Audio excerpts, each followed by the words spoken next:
Hi everyone, welcome to the day 3 preview for Cheltenham 2026.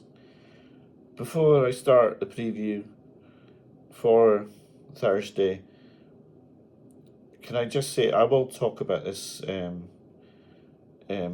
we do the review of Cheltenham Chat, but I was very humbled today about the amount of viewers who came up to say hello, and when I look at my view numbers, I was really surprised at the amount of people that are actually watching Cheltenham Chat and the amount of people who spoke to me today saying that enjoyed Cheltenham Chat, and I was quite humbled by that, I have to say, and so many that actually said they watched Steve's videos as well, and I have passed on to Steve that so many people watch his videos as well, and they are very good, Steve's videos as well. But thank you all who spoke to me today for your kind words. It's really appreciated. And there are days when it's difficult to make the videos, and it does make it worthwhile when people are appreciative. The racing today has gone in my favour, and that's fantastic, but it'll all be in the review. The videos this year will make a profit. We don't have much of the bank to play with, to be honest, and I certainly won't be playing the full bank now, because there's no way, for the sake of £10, that I'm going to put the full bank on and risk the profit after all the worries. Yeah, it was really nice to see Madara run well, and the rest of the bets that I have are all decent bets, decent value bets, and I'm very hopeful that perhaps we can get another winner or two even. Why not be greedy now that we've started well? Because we certainly haven't started well for a good while, and it was really nice to see Madonna win like she did today, and we've got 3 good bets tomorrow and 2 good bets on the final 2 days as well. Getting on to Thursday then, but thanks so much for today. It does mean a lot. In the first, clearly Bambino Fever is going to be very well fancied to beat Old School Outlaw. There are others in the race, of course. La Conquière could create a surprise. It's not an easy race, but I think there will be a big amount of money for Bambino Fever. Probably there are some pretty thick doubles on Har and Lossiemouth, and I would imagine she'll just about do enough to beat Old School Outlaw, who beat her when they met earlier in the season. But I think Bambino Fever will probably reverse the form, but it's no foregone conclusion that she will. But I would just favour Bambino Fever, but I think La Conquière is an each way shout in the race too. On the Jack Richards, we've already got a video bet on Sled Steel, and I'm extremely happy with that, and I'm surprised his price has held up so well at 7-1. I do think he's a good bet, and I'm very hopeful on him. He has got this knack at the moment of finishing second, but I think that's partly getting well handicapped, and I would hope that the shackles could come off on Thursday. Fearing horses in this race, definitely 6 Mile Bridge is a horse who I would fear a lot. He could be the one to give Fergal O'Brien his first festival winner. That's definitely got a chance, and there are others as well, a lot of others in the races to give us trouble. But yeah, happy with the bet that we have, and yeah, I wouldn't swap him. I definitely wouldn't swap him. Obviously, Regent Stroll also has a chance, but for me, we're on Slade Steel, and I'm happy with the bet. In the third race, the Mayor's Hurdle, well, as I discussed in a few videos, my friend is on good prices. Lossiemouth Wood to double from earlier in the season. Marky Boy did not take his advice, and I just hope now for my friend that he gets that array of bets off that he's got, and that Wood who can finish the job off on Thursday. Gordon hasn't had a winner on the first day, so he'll be looking to get a winner on the board. Hopefully he's got one tomorrow with Favre Deschamps too, but if not, I'm sure he'll be looking to Wood to win. Feet of a Dancer is the horse who I would fear the most. If I was the one sitting on Wood, who I would be fearing Feet of a Dancer, and yeah, just hoping that Woodhoo is good enough. Although Woodhoo has beaten Feet of a Dancer already this season, so she just needs to uphold the form.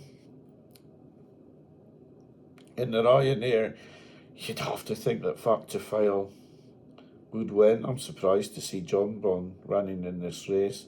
Banbridge is no easy number. He's not gonna go down without a fight. He's a useful horse. He's probably your banker each way in the race, but for win purposes, you could only back Factor File after winning the Irish Gold Cap. His second in the John Durkin was an incredible run. Last season he won the John Durkin, so yeah, a lot of things are pointing in the favour of Factor File, except the price, which is atrocious, but expected because he's more than likely to win the race. But you can't see any flaws in him. He jumps well. He won the race last year. He's won over further. Yeah, there's not a lot not to like apart from the price. In the stairs, I find this hard, really, really hard. Like day one, I really fancied Lossiemouth. Here, that's a bit more difficult. I do like the Irish too, but they're the front two in the market, Bob Onser and Tupu. But I don't like Impostoir, but he's starting to get his ground.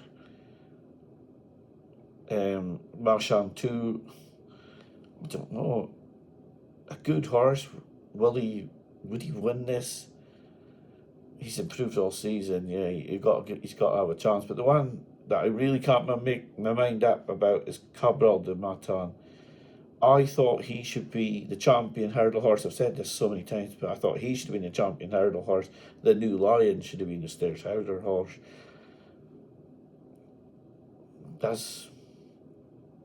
Can Cabral de Matan stay well enough?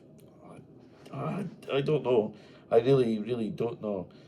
I would hate to be putting a lot of money on to find out the result. In the Pretems, we've got a bet there as well. Bold Endeavour at 16 to 1, £25 to win. It's a good value bet. If he's not good enough, he's not good enough. There's a couple of plots in this race, most notably Supremely West, who I also should have put up. I did make it a bit of a mission of mine that if I saw a real handicap plot that I was going to put it up on the videos, try and take advantage instead of maybe calling out the fact that horses are not really trying or not off. This season I've been trying to put them into bets and using it to my advantage instead of crying wolf. Just, right, well, I'll just back it then, and then I'll care even less about the amount of non-triers we get. But I don't really care. It's about making money, and if you see one that's just blatantly not tried, like Madara, for me it was a blatant non-trier at Kempton and absolutely bolted in, but it was a prep run, and you're not supposed to school in public, but it was basically what got done at Kempton. Yeah, but it's to my benefit this time, so I'm not upset. But when it was longer down, I was upset because I wasn't on. Yeah, so Supremely West looks to have a chance, but Bold Endeavour for me, and Say Different, I don't know. He's going to be in and around. Whether he's quite good enough to win off his new mark, I'm not sure, but it's a good race. Bold Endeavour for us at 16 to 1. He's around 10 to 1 now. And he goes with his chance. The Kimmuirs haven't really. I hoped they'd get back here earlier and have a bet. Have a look at trying to find a bet in the Kimmuir, but haven't had time. And it is proving very difficult to go to the track, come home, look at the entries for Thursday. I know that I've done a lot of it already, but a lot of the work I've done is at home. It's not close to hand, and then if a horse comes out, I didn't expect, then I have to reevaluate the race. So the Kimmuir is very difficult to evaluate I need more time on the race, and I haven't got it if I want to get a daily preview up today. I know that's not a lot of good to people who want to have a view on each race, but at the moment, you know, the way the JP handicappers are running, you'd have to say that whichever JP runners do actually go in this race would be your starting point, that's for sure. So, you know, Waterford Whispers, Jericho de Repenay, those horses in the green and gold hoops are the ones that you'd be concentrating on. I do like the two bets we've got for Thursday, and I'm happy with those. I'll just stick with what we have. There won't be any more bets for Thursday. I'll be travelling. I won't see the races. It would take a leap of faith to think that I might put another bet up for Thursday. I would think that the remaining bank that we want to place will be put on another race on the Friday, where we already have two bets. But let's see how we do tomorrow, and we can talk about that then. Once again, thank you everyone that spoke to me at Cheltenham today. It was really, really nice. And a nap for Thursday, I'd say Sladesteel each way. Really fancy him. Yeah, and if 7-1's still a reasonable price. Fear 6 Mile Bridge. We actually got the forecast in one of the races today, Madara and Will the Wise. I never put it up as a bet, but that was one of only two dangers I put up. So hopefully someone got something out of that. But I'm happy to get my winnings from Madara, and yeah. So thanks for watching this video and taking your time to watch me. Hopefully you found this video interesting, and hopefully I've pinpointed a winner or two. It is a day of shorties. You know, you could just go for the short treble. Bambino Feeder, Route 2 and Factor File. You know what happens with those sort of trebles, and it's always the one you don't expect that is beaten. Anyway, thank you for your time. Thanks for watching. I'll be back to you either tomorrow night or Thursday night with a preview for Friday. Any further bets will be posted on a bet video.